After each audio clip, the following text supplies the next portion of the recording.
Welcome to Lockeroom Talk. It's your host Terrence Summers with head ball coach Dustin Wilson. Well, look at that, coach. That's all right. And tonight we're here from a different location. You know, we're not inside tonight. Check it out, people. We're actually in the middle of the nest, right in the middle of it. Last Friday night, the Jackets traveled to Portland, Tennessee to face the Portland Panthers in the Region 7-5-8 showdown for sole possession of fourth place. The Jackets started hot by stealing possession with the opening kickoff by Sanguinez. Junior quarterback Parker Betts scored 4 plays late on a 3-yard run. And from that point on, it was all Jackets. On the Jackets' next 2 possessions, Betts threw 2 touchdowns passes to Clarence Cobbins to stretch Springfield's lead to 21-0 with 1:53 left in the first quarter. Cobbins and Joshua Philippe added scores in the second half, and the stingy Jackets defense finished off their night by not allowing the Panthers to see a point. A tough, scrappy Springfield team went into Portland, Tennessee, and got their first road victory of the season, 35-0, and sole possession of fourth place in District 7-5A. A great team win on the road, Coach. Yes, sir. Started from the beginning, special teams. Offensively executed, and defensively don't need to say anything else with a 0 on the scoreboard. That's from start to finish. But great start. We knew we had to do something there at the beginning to mix it up a little bit, and Ali got the perfect kick and running down the field by Reynolds there executing, and just a lot of good stuff from the beginning. The kids got to show some energy. It's been waiting on that, so they looked like they were out there ready to release too, and the results show. But yeah, great team win. When you go on, on the road and you go into somebody's territory, and you starting on defense first, you kick it off, and it just changed all the momentum when we recovered that kick. You can feel the momentum just instantly swing. Yeah, unfortunately, we know that from week 2, right, in Clarksville and doing it, and now we know those things. The kids are starting to learn those things. Hopefully, if they're not learning them, they're at least experiencing them, so they're going through things and getting to see it, and that's what growing up is, and they just showed they were ready and had a lot of fun, and it was fun to watch. And I got to hear, Coach, all 4 pieces of the pie. I'm big on that. 4 pieces of the pie: offense, defense, special teams, and coaching. Oh, okay. That was number 4. All right. And you got to throw the coaching in there. You got all to right. And sometimes, throughout the season, the coaching's always been there for me personally. Not just because you're sitting right here. I say that, period. I feel that, sometimes execution offensively not there. Sometimes defense get tired.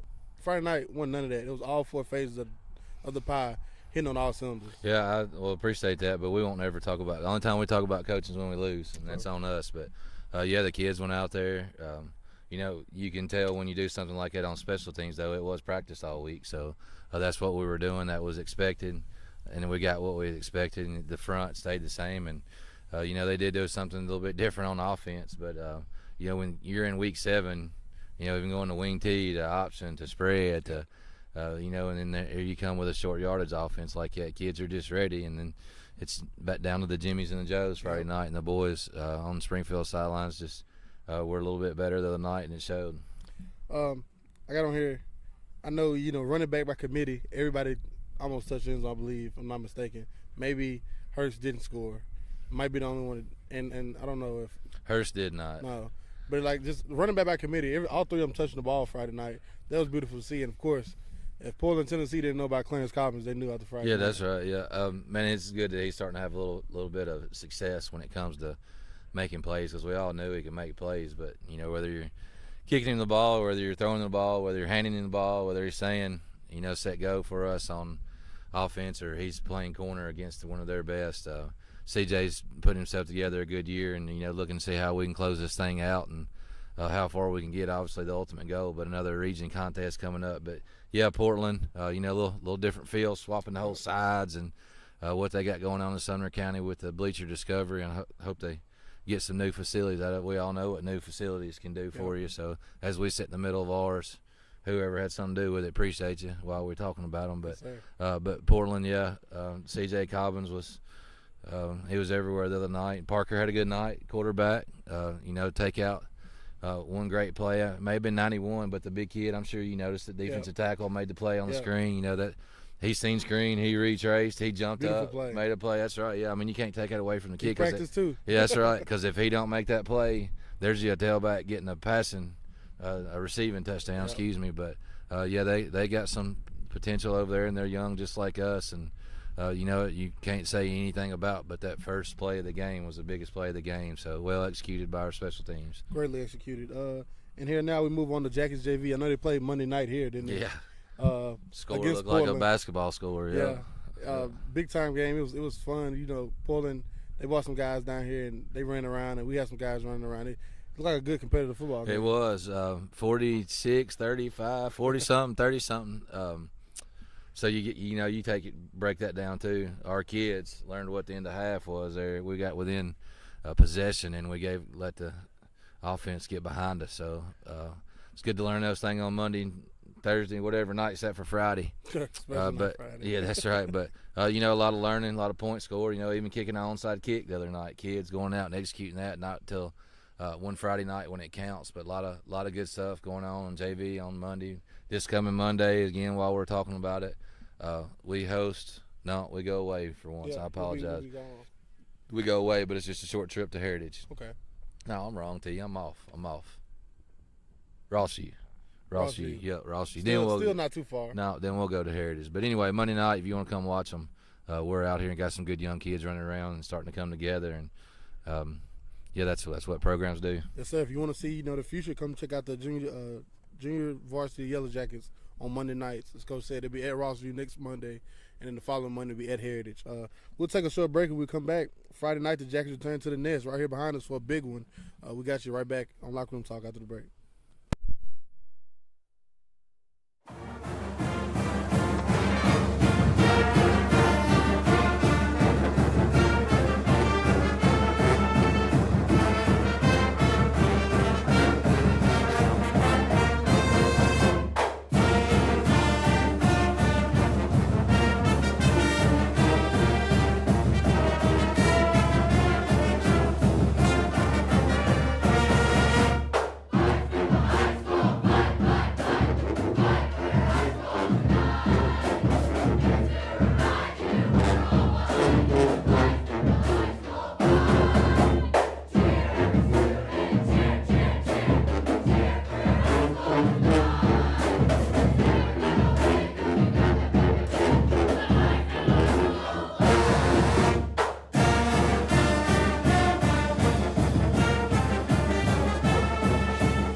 Welcome back to Locker Room Talk with head coach Dustin Wilson.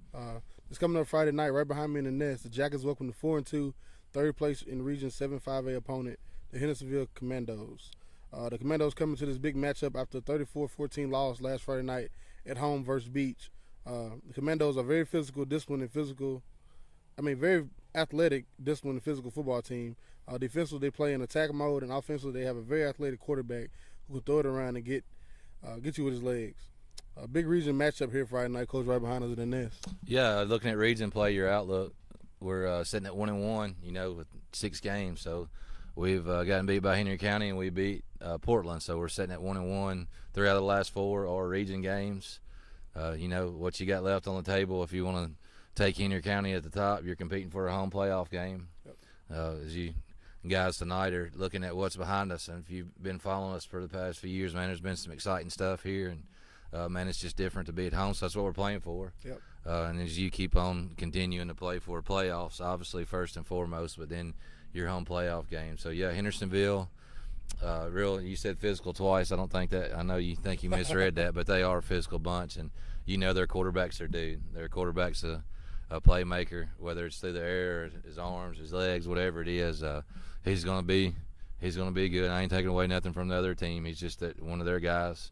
And he's the one, we got to focus on. If somebody else is getting the ball, number one, we're doing something we're supposed to do because we're taking it away from him. And that's just when other kids get to step up. So hopefully we get to see who else is on their team ready to step up, because that means we're doing at least something that we want to set out and achieve, and that'll be stopping their quarterback and making somebody else. But real good-looking football team. Got a bunch of kids. Sidelines will be full over there.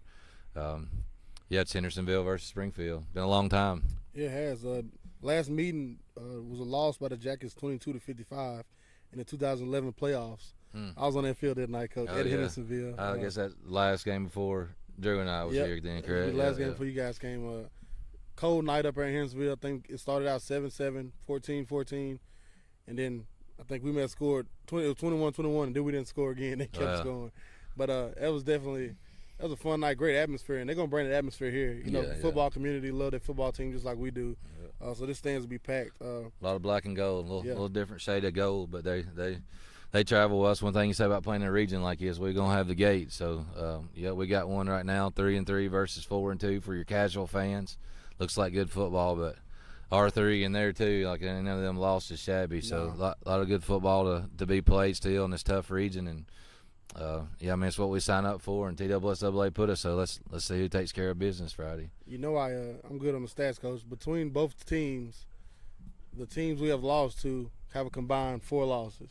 Well, between both of us. Yeah, between both of us. So we haven't played any teams with no. Well, you got 2 of them playing each other then, right? Since Henry County and Brentwood play, they both can't be undefeated. So it's good football at this level. Be some good football here Friday night, and just got to continue to get prepared. I know I can't wait for you to say the Hayes in the Barn. It sets up almost like it's a capstone of the week here on the coaching show every week. But they're real good up front. They got a bunch of good kids, coaching staff. Carried over from Hatfield that was there. There's a lot of familiar faces and things hadn't changed.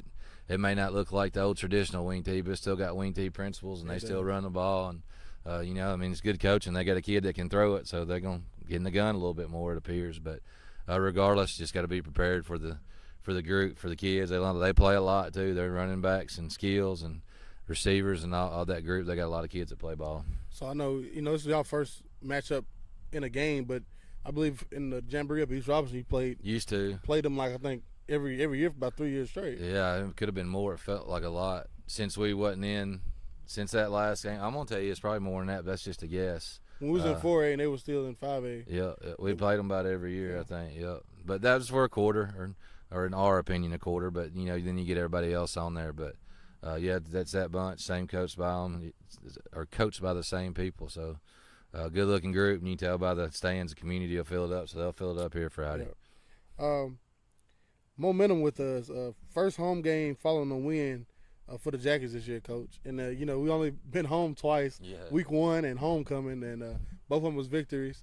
But this is the first time we've got a win, and coming back to the house after the win, the momentum feels like it's going in the right place now. Momentum's good. I think the reporter after the game, I don't remember his name, Andy was his name after the game Friday night, just asked, I think maybe the same question, or after I mentioned energy or momentum or whatever it was. I mean, when you got young kids and you're around young kids, positive stuff is great. Yeah. And the other night it was great, and that's momentum. Practice has been better. Now, does it mean a lot Friday night after the first play? No. All right, but it will mean a lot after you get one that goes good and you can carry momentum. So momentum's a great thing to have on your side, and a lot of times it's hard to earn to get on your side. But, it's definitely felt this week at practice.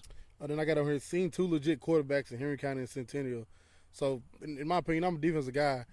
If I've seen, 2 of the, top guys, I know I got another top guy coming this week.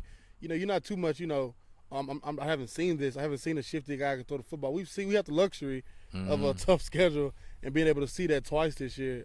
I think that's going to benefit the defense a little bit. I mean, it's not new. You say that when you're looking at just like Greenbrier wing tee, Clarksville option, Henry County quarterback. So here we are, if you will. They don't run the same things, but they're similar because of their quarterback's a great player. So you got things that when you take away the quarterback, it's a different aspect when he can run and throw, not just dropping back. You got pass rush, or not just running. You got a different run fit. But shoot, when you get them both, I mean, we're hopefully we're ready for it. We'll prepare for it. But we have seen them. That's right. I agree with you for sure. That I don't even know that kid at Centennial even got into a lot of rhythm. It was so many big plays, but you definitely can see the potential there in the kid with Henry County, and not to leave out any other good quarterbacks we play, but obviously you talk about some that are at the top right now, 5A.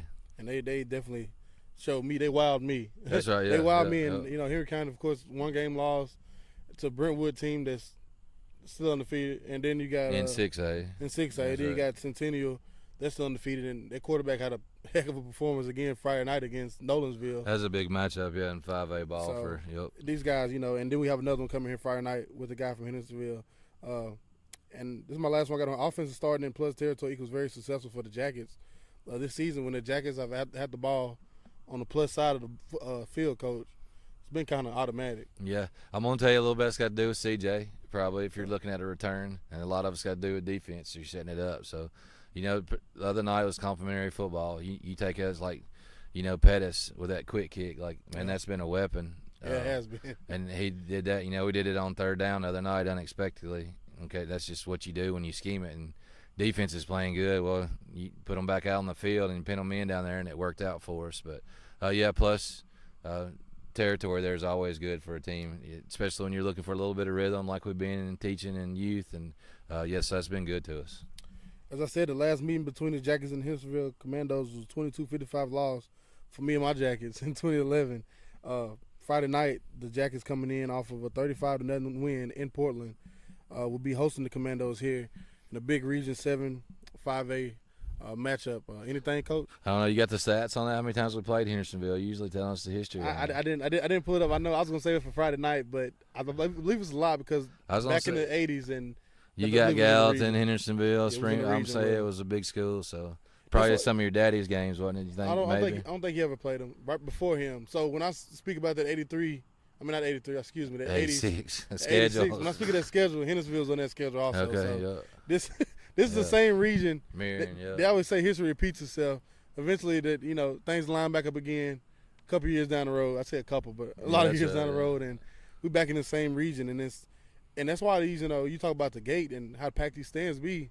It's because they know this is tradition, and all these schools we're playing, rich in tradition. We've seen each other plenty of times, and it's just new time, new location for us, but same ball. Same people, same family, same kids having kids and turning into kids. And, when people in Hendersonville say something about Springfield, I'd say they probably resort to a little bit of football stories. And then same thing with Springfield, talking about it. Yeah, there's your new station camps or new schools that pop up around, but it's one good thing about the gates. It's tradition here too.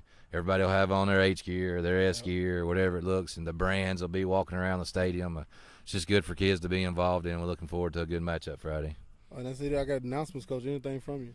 No, because we're not. I think we got a couple of homecomings to give them some shout outs. If I don't say the years wrong, maybe a 78. Would that be on the 25? Yeah, I'm gonna tell you 78 maybe. And then I'll Miss Hyde out at Coopertown. She may be a 93. So it could be a 30-year. But got a couple of reunions going on. It's always good to see y'all out here. If y'all are here looking for a tailgate again, it's a procedure to it. We welcome it. We want you. Just holler at me, though, and let's get it right where we don't mess with any of our flow back here as we continue to try to have good atmospheres. But teams first. Teams got to get back here. Teams got to get on the field.